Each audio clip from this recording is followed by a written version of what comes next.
al que retransmite el contenido de Americano Media en todo el sur de la Florida. Bienvenidos, feliz inicio de semana, qué bueno que nos acompañan. Recuerden adicionalmente de la 790 AM bajar la aplicación de Americano, la pueden hacer lo mismo en sus teléfonos Samsung o iPhone, eso quiere decir Apple o Android, no importa el que usted tenga, usted allí puede bajar la aplicación de Americano y de esta manera pues no perderse ni un minuto del contenido completamente en vivo que generamos para todos ustedes, que son lo más importante de Americano. Desde bien temprano, a las 6 de la mañana, iniciamos nuestra programación en vivo.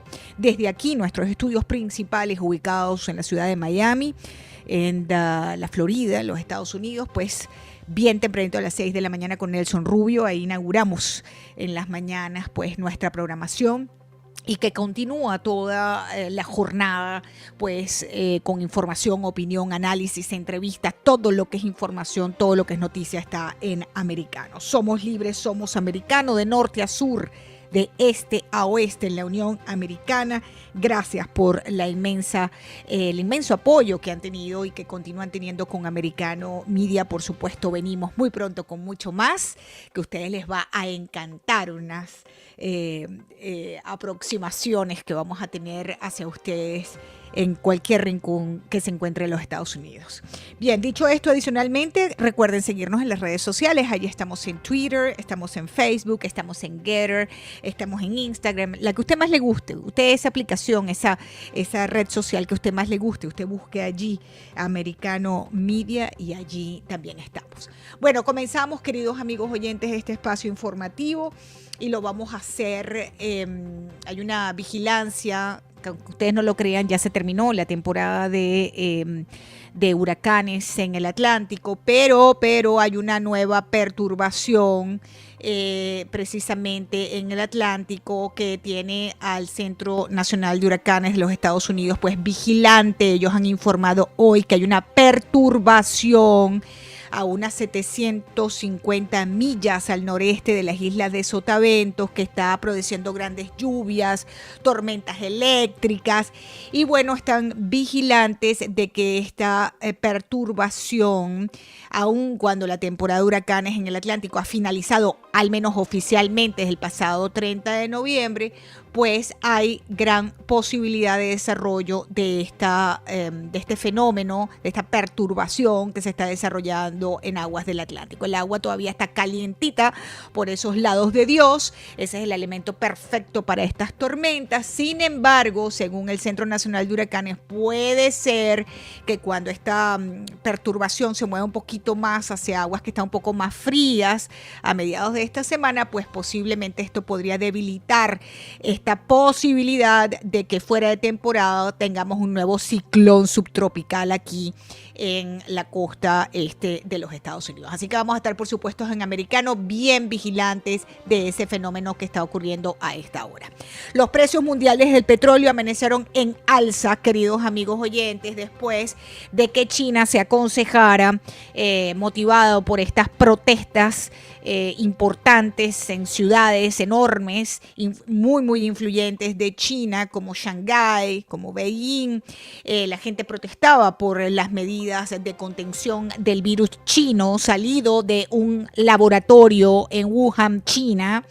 Esa es a esta hora la posibilidad real de qué fue lo que pasó, que sometió a la humanidad a una pandemia que todos sufrimos y muchos no pudieron superar, desgraciadamente. Bueno, ahora los precios mundiales del petróleo han subido después de una mayor relajación de esas estrictas medidas de contención del COVID en China, cuna del virus chino, cuando entró en vigor además un límite de precio que le han impuesto al crudo ruso acordado por la Unión Europea, por el G7 y Australia. Eso tiene muy molesto, por cierto, al hijo de Putin, a Vladimir Putin, que ha reaccionado, queridos amigos oyentes, con una arremetida brutal, un ataque con misiles en toda Ucrania.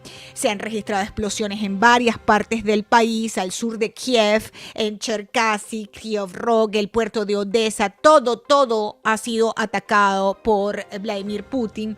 Se ha cortado el agua por falta de energía en las estaciones de bombeo. Recuerden que estamos comenzando invierno y no es un invierno como el sur de la Florida. No. Es un invierno ruso. Es un invierno ucraniano, es un invierno crudo y no hay electricidad en muchos espacios, no hay agua en muchos espacios, no hay gas en muchos espacios. La población sufriendo tremendamente esta guerra en Ucrania, que ya entra en su 10º mes.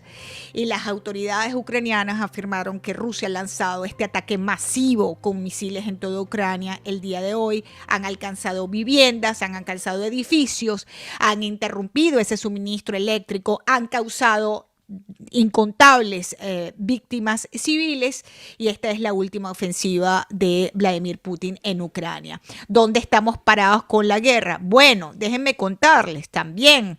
En Rusia se han registrado unas explosiones muy curiosas en 2 aeródromos militares muy lejanos a Ucrania. Se está averiguando cómo es posible que hubieran estas explosiones que han sacudido esta madrugada a estos aeródromos de donde salen de parte pues de la aviación ataques hacia Ucrania. Y tenemos un reportaje precisamente sobre eso. Vamos a ver si lo podemos escuchar. Explosiones en 2 bases aéreas en Rusia. Vamos a escuchar este reportaje. Explosiones en 2 bases aéreas en Rusia. Ambas instalaciones militares fueron sacudidas por explosiones en la madrugada de este lunes. Varias personas habrían muerto. Los 2 aeródromos militares rusos afectados están en las localidades de Ryazán y Saratov, a varios cientos de kilómetros de la frontera ucraniana. Desde estas bases despegan aviones utilizados por la Fuerza Aérea Rusa para llevar a cabo ataques contra Ucrania. El portavoz del Kremlin, Dmitry Peskov, acusó recibo de los hechos y aseguró que el presidente ruso, Vladimir Putin, está informado. En estas imágenes emitidas por la televisión estatal rusa, Putin recorrió el tramo reconstruido del puente que une el territorio continental ruso con la anexionada península ucraniana de Crimea. Las autoridades rusas informaron que fue un camión bomba el que provocó la explosión en el momento en que pasaba un tren cisterna que transportaba combustible a Crimea. Muy bien, ahí escuchábamos pues el presidente Putin enterado de estos ataques en los aeródromos. Evidentemente están bien distantes de Ucrania, así que pues se presupone que hay una actividad, interna, ¿no? Rusa que serían los responsables de estos ataques a estos aeródromos. Bien, al tiempo que esto está ocurriendo por esos lados de Dios, mis queridos amigos oyentes, aquí en los Estados Unidos tenemos la segunda vuelta electoral mañana, martes 6 de diciembre, en Georgia. Allí hay elección de segunda vuelta para el Senado. Y estamos hablando, queridos oyentes, que esa segunda vuelta entre el senador demócrata Raphael Warnock, admirador de lo peor de la izquierda en el mundo, de Fidel Castro, de Hugo Chávez, de todo ese grupete de criminales que deben estar en la quinta paila del infierno. Bueno, entre ese senador demócrata Raphael Warnock y el republicano Herschel Walker. Esto es para un mandato de 6 años, después de que ninguno de los dos alcanzaran el 50% de los votos necesarios para ganar en la primera vuelta o en la primera votación de las elecciones generales del pasado 8 de noviembre. Ustedes dirán, bueno, ¿por qué es importante esta elección si ya los demócratas alcanzaron la mayoría en el Senado? Bueno, amigos oyentes, atención ustedes que nos escuchan allá. Es importante para mantener esa división de 50-50. Los demócratas quieren llegar a 51 senadores para que Joe Manchin sea totalmente irrelevante. Los republicanos deben de tener eso, ganar ese escaño en Georgia, quedan 50-50 y como ustedes saben, porque ustedes escuchan americano, el desempate lo hace la vicepresidenta, en este caso, la vicepresidenta, por cierto, más impopular de la historia en los Estados Unidos, ¿no? Nadie sabe ni dónde está este ser, la vicepresidenta, ¿qué anda haciendo? Andaba paseando con el marido hace poco por allá, por Indonesia, por Filipinas. La más impopular, si usted cree que Joe Biden es impopular, que lo es, vean las encuestas en referencia a la vicepresidenta, que nunca fue popular, por cierto. Recuerden las primarias del Partido Demócrata. Bueno, el hecho es, queridos amigos oyentes, que este martes es la segunda vuelta electoral y adivinen qué, estos números no me gustan para nada y no les voy a decir por qué no me gustan.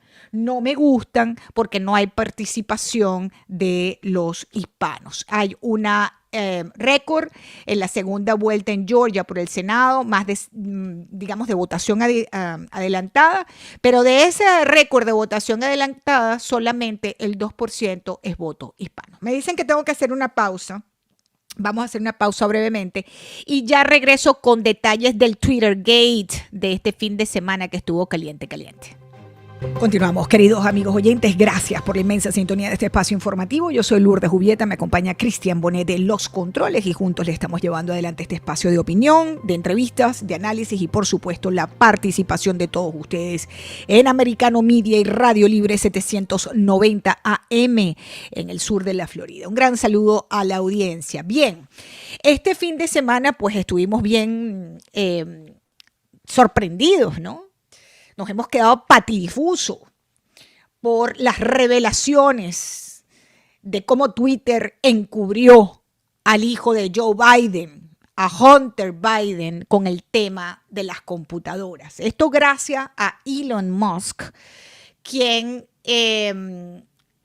a través de otra persona, pero en la misma red social Twitter, pues nos explicaban en un hilo de tweets que le han dado la vuelta al mundo, como la exdirectora legal de Twitter, Vijaya Gadde, quien fue despedida por Elon Musk, habría sido la responsable directa de censurar el escándalo del hijo de Joe Biden que se destapó un mes antes de las elecciones.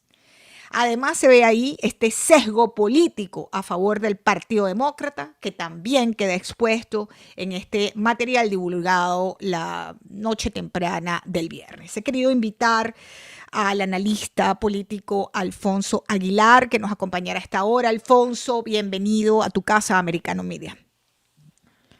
Lourdes, siempre un placer estar contigo.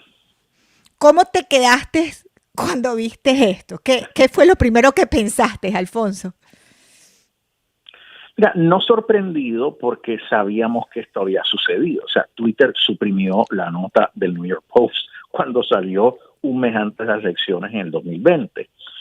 Pero sí quedé sorprendido con las deliberaciones internas, la discusión intensa que se dio dentro y fuera de la plataforma cuando se toma esta decisión. Francamente, y esto lo he dicho en otras ocasiones, lo que sucedió, el esfuerzo que hubo para suprimir esta nota, que hubiera acabado, que quede claro, si esta nota se hubiera distribuido públicamente, hubiera circulado abiertamente a través de la nación, Joe Biden no sería presidente hoy, porque esta era el colmo de las sorpresas de octubre, ¿verdad? Definitivamente un October surprise. Pero un esfuerzo de la casta dirigente del país en agencias como el FBI para interferir, para influenciar organizaciones, plataformas digitales influyentes para suprimir cualquier nota que le hiciera daño a la candidatura de Joe Biden. Y esto, pues obviamente, lo que nos enteramos este fin de semana, evidencia efectivamente eso.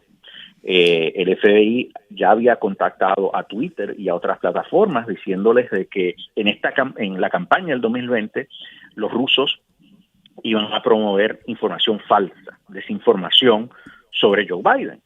Y obviamente cuando llega esto, pues entonces inmediatamente esta persona, la directora, fíjate qué interesante el título que tenía, me llama la atención, esta persona que realmente tomó la decisión, Vijaya Gade, dirigía la división de legal, política y de confianza.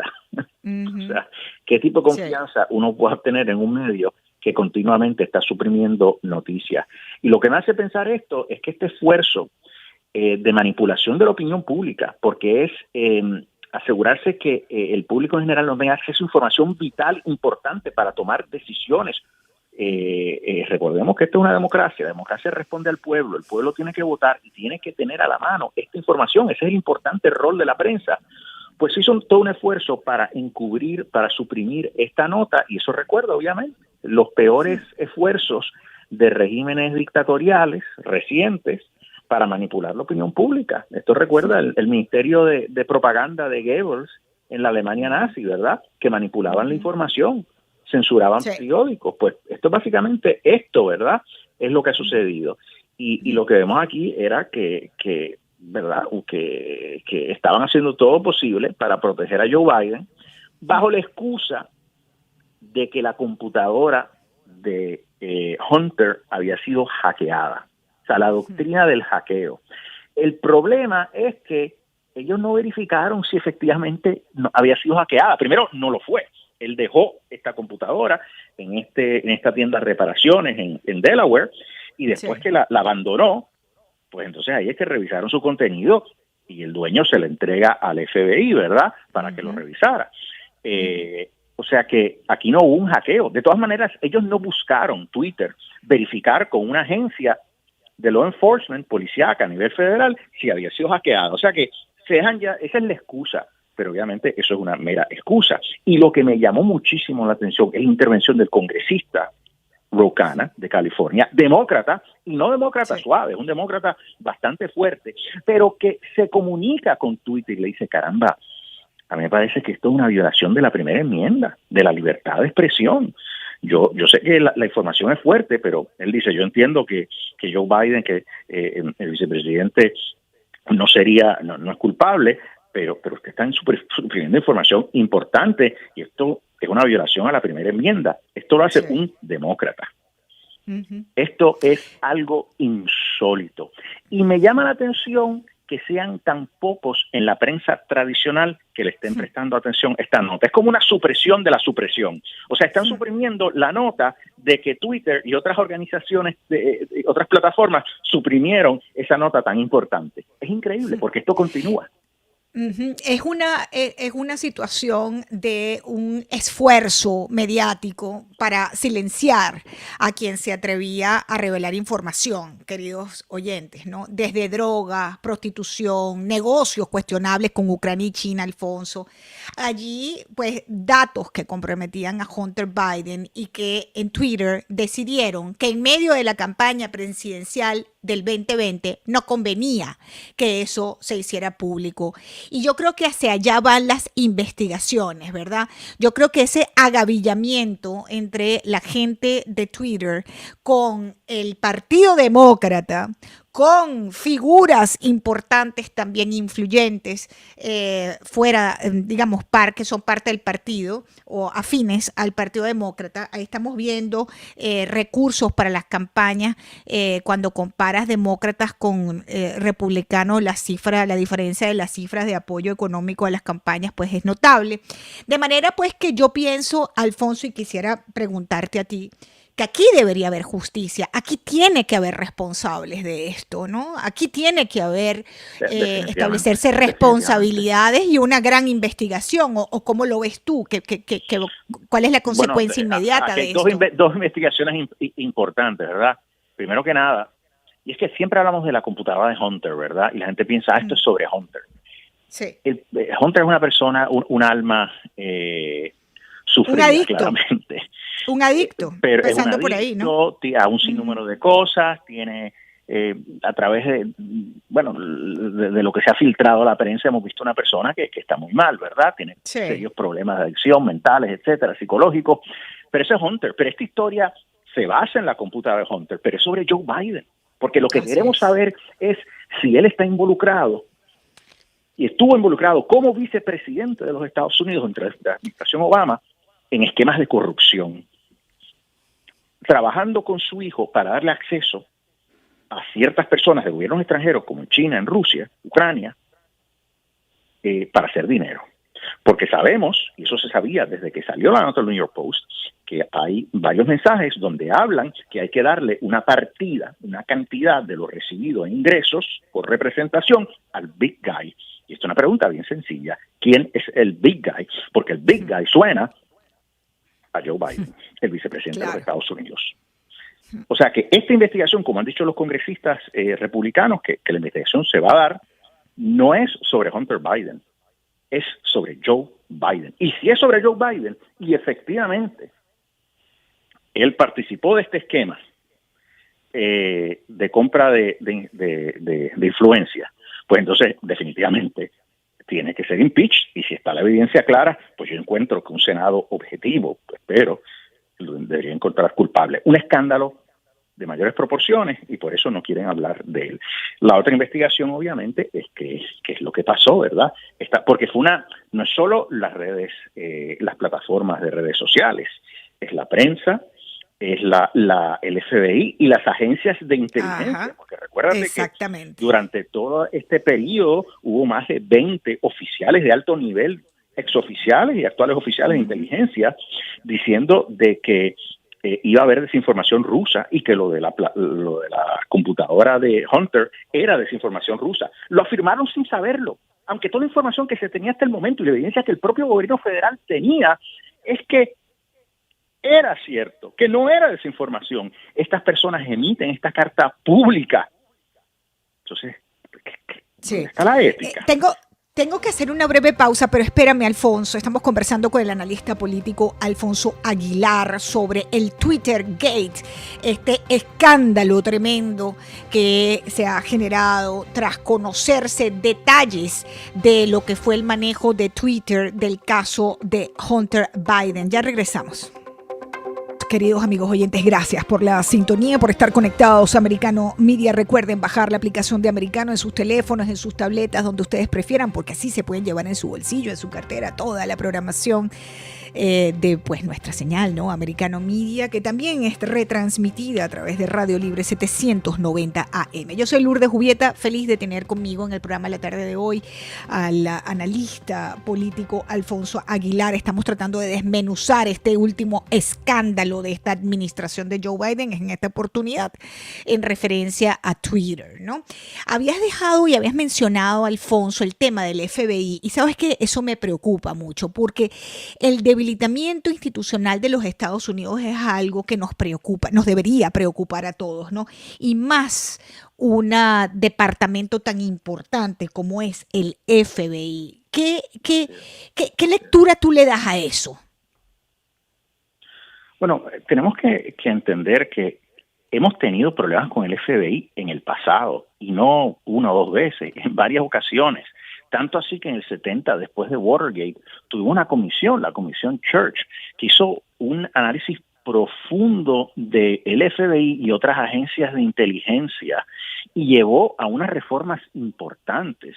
Yo creo que aquí tenemos que hacer exactamente lo mismo, porque estamos viendo estas agencias que, como tú bien dices, son instituciones fundamentales para nuestra democracia. Da la impresión, hay evidencia concreta de politización a los niveles más altos. Entonces, aquí tiene que haber una investigación tipo Church Commission, como en los 70, que lleve a unas reformas para garantizar que estas agencias se dejen llevar por la ley y el orden, investiguen fríamente, objetivamente la evidencia y procesen a quien tengan que procesar, independientemente de qué ideología tengan o a qué partido pertenezcan. Y ese es el problema.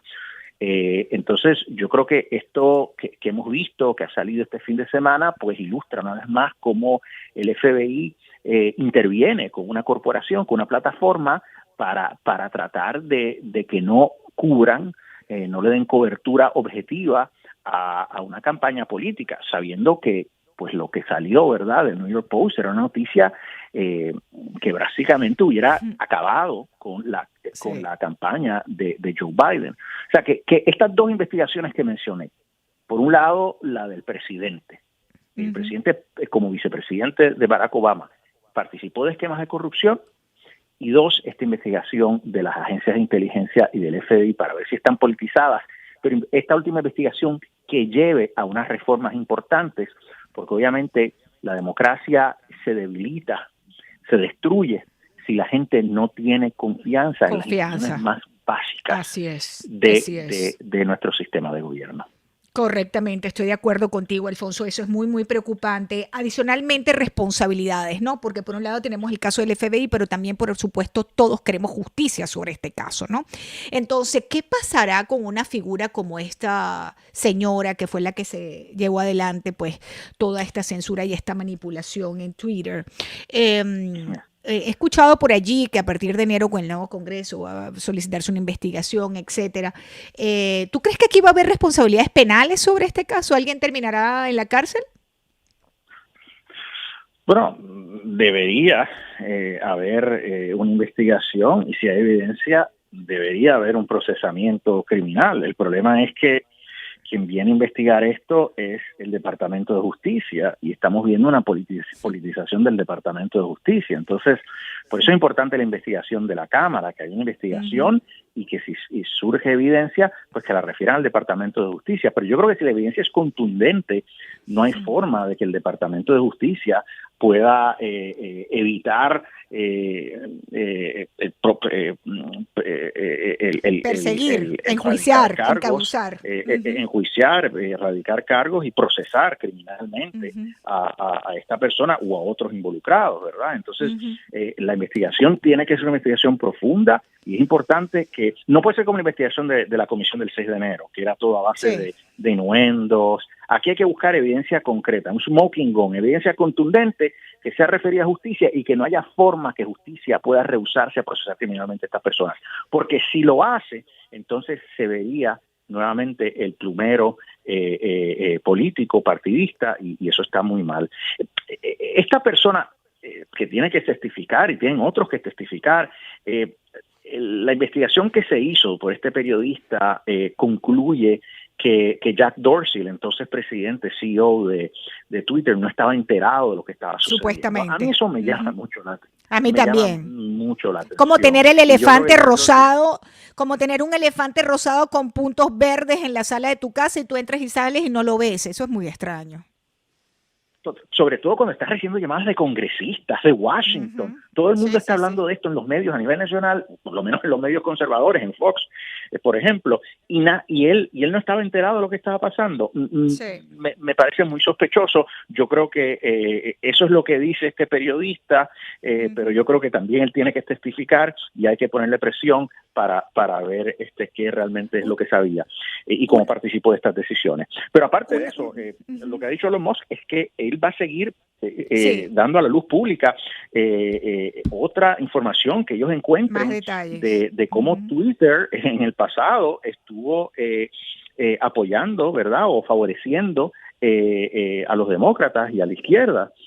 Correcto. Y eso pues obviamente tiene a los demócratas muy preocupados. Y hay que decir, con la excepción de Ro Khanna, el congresista de California, demócrata, y otros par de demócratas más, la mayoría de los demócratas no quieren menos censura, quieren más censura.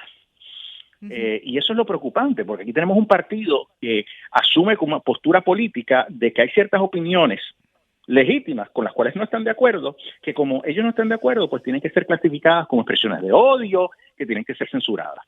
Y eso es bien preocupante, cuando no puede haber un intercambio libre de ideas. Hay ideas del otro lado que a mí me ofenden, pero que en el debate público yo tengo que escuchar, ¿verdad? Y tengo que responder. Pero pero es preocupante cuando un lado dice, no, lo que tú estás diciendo es objetivamente y hay que callarte, y no quiero que lo digas. Y hay que suprimirlo. Correcto. Ahí se acaba la democracia. Ahí se acaba la democracia. Hay una gran pregunta que me están haciendo los oyentes a esta hora, Alfonso, y es la siguiente, ¿no? Varios republicanos, tras ganar la Cámara, han dicho que a partir de enero van a iniciar una investigación para un enjuiciamiento político a Joe Biden, lo que se llamaba en inglés un impeachment, ¿no? Y varios abogados con los que yo he conversado aquí en Americano dicen que justamente es el caso de Hunter Biden el que podría permitir un impeachment al presidente. Olvídate de los miles de muertos en la frontera sur, sus graves tomas de decisiones en materia de política exterior. No, eso no se va para un impeachment. Solo el caso de Hunter Biden. ¿Tú crees en tu mente, en tu conocimiento, que ahora, después de esto de Twitter, suma para que se pueda lograr el impeachment de Joe Biden? Bueno, yo diría que quizás es el caso que más posibilidades da de un impeachment, porque hay muchas razones, ¿verdad? Pero recordemos que nosotros no podemos banalizar el proceso de impeachment como hicieron los demócratas, ¿verdad? No nos gusta Trump, pues lo vamos a impeach. Recuerda que yo creo que era un titular, creo que era hasta del Washington Post, que el primer día de la administración Trump que decía, el esfuerzo para impeach a Donald Trump ya empieza.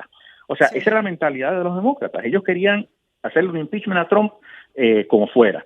Nosotros tenemos que asegurarnos, y yo creo que hay razones para hacerlo, pero que de la investigación surge evidencia concreta, irrefutable, que impida a los senadores, incluso senadores demócratas, no poder considerar seriamente el caso e incluso votar a favor de esos artículos de impeachment, de manera de que se remueva al presidente del poder. Tiene que ser evidencia concreta. Y que si deciden los demócratas no encontrarlo culpable, pues que ellos tengan que responder al pueblo americano, a sus constituyentes, ¿verdad? Pero yo creo que este caso sí nos da esa evidencia concreta de un esquema de corrupción. Yo creo que, como todo, hay que establecer prioridades. Hay muchas otras cosas que se deben investigar, pero no se puede hacer todo al mismo tiempo, ¿verdad? El tema de la frontera, pues yo creo que ahí hay que estar investigándolo porque definitivamente no se está cumpliendo con la ley. Y yo creo que ahí sí amerita un proceso. Si no renuncia el secretario de Homeland Security, Mayorkas, debería haber un proceso de impeachment y hay razón para hacerlo. Pero en cuanto a Biden, yo creo que me enfocaría en la evidencia que surge de la computadora de Hunter. Bueno, Alfonso Aguilar, te agradezco muchísimo. Cuando vayamos sí. No, dime. No, para terminar, la investigación incluye no solo a Twitter, la investigación incluiría a Zuckerberg. Recuerda que Zuckerberg ha dicho abiertamente que a Facebook se le hizo un acercamiento por el FBI de que iba a haber desinformación rusa y que estuvieran pendientes. O sea que hubo una influencia del FBI con todas las redes sociales. Correcto, y nos queda un minuto y es para decirles que también los grandes medios liberales de este país son partícipes de esta manipulación mediática. ¿Tú no lo ves así, Alfonso? Me queda un minuto. Totalmente, obviamente, si uno llama a testificar a algunos de estos periodistas, a algunos de estos editores, pues van a quejarse de que esto es una persecución de la libertad de prensa. Yo creo que esa conversación hay que tenerla, pero con mucho cuidado, que sencillamente para tener una conversación y escuchar a ver qué es lo que tienen que decir, pero ciertamente han sido irresponsables y han sido parte de un encubrimiento de una nota muy importante para los votantes. Alfonso Aguilar, gracias por estar con nosotros en Americano Media. Amigos oyentes, hacemos una nueva pausa, ya regresamos.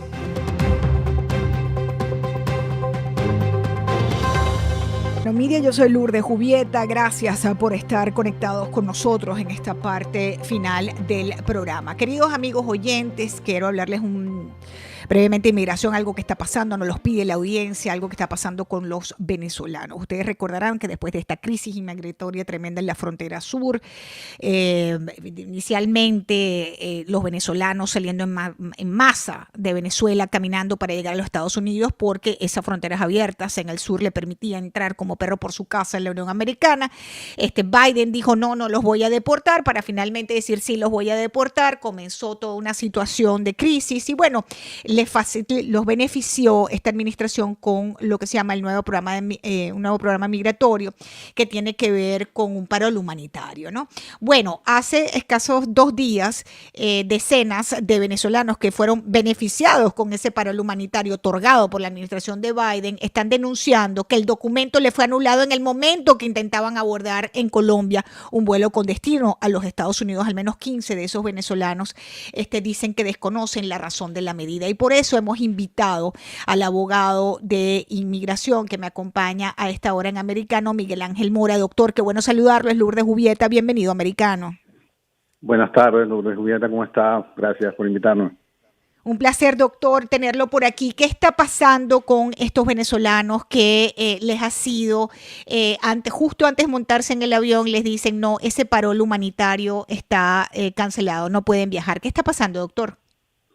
He visto en las noticias, ninguno de mis clientes, pero sí, al parecer desafortunadamente ha pasado que algunas personas en el último momento ya en el aeropuerto les ha llegado información de que su autorización de viaje fue revocada por el Servicio de Inmigración.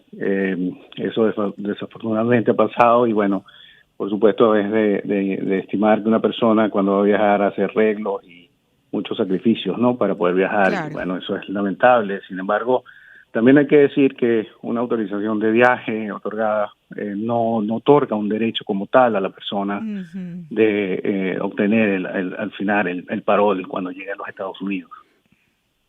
¿Qué es exactamente un parol humanitario, doctor? El parol humanitario es aquel que da el servicio de aduanas y protección fronteriza una vez que la persona llega a suelo estadounidense en vía aeropuerto terrestre. Básicamente es una entrada de la persona, pero para que la persona pueda de alguna manera pasar un tiempo acá y en este caso del proceso para venezolanos obtener un permiso de trabajo y estar hasta por un periodo de 2 años, de manera que pueda reunificarse pues con sus familiares. O sea que entiendo que esto no es una regularización de estatus, sino sencillamente como un pase entre los Estados Unidos y de ahí empezamos a evaluar las posibilidades que usted tiene para quedarse legalmente, ¿algo así? Claro, sí, es un programa organizado de una manera ordenada de que los venezolanos vengan a los Estados Unidos y si la persona tiene algún tipo de avenida para ajustar su estatus aquí en los Estados Unidos, bien sea porque la persona tenga una reclamación válida de asilo o algún otro tipo de ajuste que pueda hacer, pues lo pueda tramitar en ese periodo. Pero si la persona no tiene nada de ello, pues técnicamente debería salir del país luego de cumplir los 2 años. Wow. Doctor, estamos conversando con el abogado de inmigración Miguel Ángel Mora a propósito de esta situación. Al menos 15 venezolanos denunciaron que les fueron cancelados, les anularon ese parol humanitario a solo minutos de tomar un vuelo de Colombia hacia los Estados Unidos. Estamos tratando de entender qué es lo que pasa con esto. Y le pregunto, doctor, usted decía que ninguno de sus clientes le ha ocurrido esto, pero ¿tenemos cifra de cuántos venezolanos han sido hasta ahora beneficiados con ese parol humanitario? Exactamente no tengo las cifras, pero la última vez que escuché algún tipo de información estaba cerca de los 7,000 personas autorizadas para viajar, lo que no quiere decir que sean las mismas 7,000 personas que hayan entrado alrededor de ese número. Sin embargo, no tengo el número exacto. Uh-huh. Y doctor, esta es una buena, digamos... A ver, esto es una buena, porque usted me habla de 7,000, pero estamos hablando de decenas de miles de venezolanos como fantasmas por las fronteras de Centroamérica, incluso todavía en la frontera sur de los Estados Unidos, allí esperando ver de alguna manera poder ingresar a los Estados Unidos. ¿Recomendación desde el punto de vista legal para estas personas?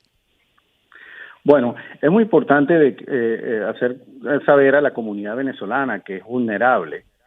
Sobre todo vulnerable a aquellas personas mal llamados asesores de inmigración. Es importante que las personas busquen y dejen de ser vulnerables, busquen la asesoría de un abogado de inmigración de confianza, porque es un proceso de alguna manera que requiere cierta documentación, cierto detalle, y hay que recordar que el servicio de inmigración requiere que tanto el solicitante o como el beneficiario se sometan y aprueben una evaluación y verificación requerida, pues, y esto, pues, es lo que da lugar a esta autorización, proceso que en cualquier momento también puede ser revisado, pues. Claro. Es muy importante que las personas que les ha sucedido esto, lo primero que tienen que hacer es investigar las razones que ha tenido el Servicio de Inmigración para revocar la autorización de viaje. Y si estas razones del Servicio de Inmigración son refutables, pues aportar algún tipo de evidencia al respecto en una nueva solicitud en la misma, pues, de manera que puedan tratar de subsanar esa situación, bien sea en la misma cuenta de online del USCIS de su solicitud o en alguna nueva solicitud con algún nuevo patrocinante. Claro, porque es que hay que decirlo, ¿no? En este momento están una cantidad de personas por allí asesorando y llenando planillas y tomando decisiones migratorias sobre estas personas que, como bien nos explica el doctor Miguel Ángel Mora, no están bien, no conocen bien las leyes de Estados Unidos, están supeditados a este que le dice yo te voy a ayudar, yo te lo lleno, yo te lo hago, y resulta ser que lo que le hacen es destruir las posibilidades reales de poder venir legalmente a los Estados Unidos. Así que yo creo que yo rescato también esa recomendación de nuestro invitado de la tarde de hoy, de estar muy bien asesorados con verdaderos profesionales. Le agradezco mucho, doctor Miguel Ángel Mora, por acompañarme en el programa. Sí, Lourdes, muchísimas gracias y gracias a tu servicio a la comunidad venezolana. Gracias a usted, doctor. Gracias por estar siempre allí con nosotros. Miguel Ángel Mora, abogado de inmigración. Amigos oyentes, a esta hora en Americano, la información triste. Venezolanos varados en Colombia tras la anulación de este parol humanitario para viajar a los Estados Unidos. Bueno, ya me queda escasos 2 minutos de programa, que ustedes saben que Cristian es el que manda aquí, ¿no? El que lleva el Cristian, ex Bigotes, es el que maneja los tiempos en la radio. Yo sé que ya me queda un minutico y es para agradecerles enormemente, amigos oyentes, pues la audiencia. Me quedan 3 minutos al aire. Y lo que quería comentarles antes de irme, queridos amigos oyentes, que estábamos hablando al comienzo del programa, es la situación de Georgia. Por favor, ustedes que nos están escuchando allá arriba en Georgia, no dejen de participar, y les voy a decir por qué. Tenemos elecciones de segunda vuelta en Georgia este martes por el Senado. Ha batido récord de votación anticipada. Pero ¿qué pasa? Que cuando decantamos el número de personas que han votado, amigos oyentes hispanos queridos, nuestra gente, participen. Si ustedes pueden votar en esas elecciones, vayan y participen, porque entre los votantes en esta segunda vuelta solamente han participado, les voy a decir cuánto, no llega a un 2% del voto hispano en el voto adelantado. Estamos hablando de que el electorado por adelantado ha votado en su mayoría blancos, después afroamericanos, y después los hispanos quedan muy, muy atrás en su intención de voto. Y recuerden la importancia del voto en este país, ¿ok? Si usted está o no está de acuerdo con algo, usted manifiesta su opinión a través de ese privilegio que es poder salir a votar. Así que mañana, segunda vuelta en Georgia por el Senado, ha batido récord en votación anticipada. Y, queridos amigos oyentes, participen, vayan y manifiesten su preferencia en esta votación, en la que me preguntan por qué es importante esta contienda. Ya los demócratas tienen mayoría en el Senado, pues para mantener esa división de 50-50. Los demócratas quieren ese 51 de senadores para que Manchin sea irrelevante. Los republicanos deben de tener eso y ganar ese escaño en Georgia. Los demócratas quieren aprobar billones en más gasto, el nuevo Pacto Verde, la medicina socializada, y si llegan a 51 escaños van a estar más cerca de poder lograr todo eso, mis queridos amigos oyentes. Les agradezco enormemente la sintonía. Por supuesto, mañana vamos a estar muy pendientes de esos resultados en Georgia. ¿Qué va a pasar? Nada más y nada menos que con el Senado de los Estados Unidos, en momento en que nos debatimos entre un escándalo tras otro. Hoy, por supuesto, seguimos pendientes de todas las nuevas revelaciones que se van a hacer públicas a través de Twitter. Amigos oyentes, cuidemos nuestro país. Este es nuestro país. Somos libres, somos americanos. No se separen de la señal de Americano Media a través de Radio Libre 790. Gracias por la inmensa sintonía. Yo soy Lourdes Jubieta. Gracias, Cristian Bonet, y a todo el equipo de Americano. Gracias. Feliz tarde para todos.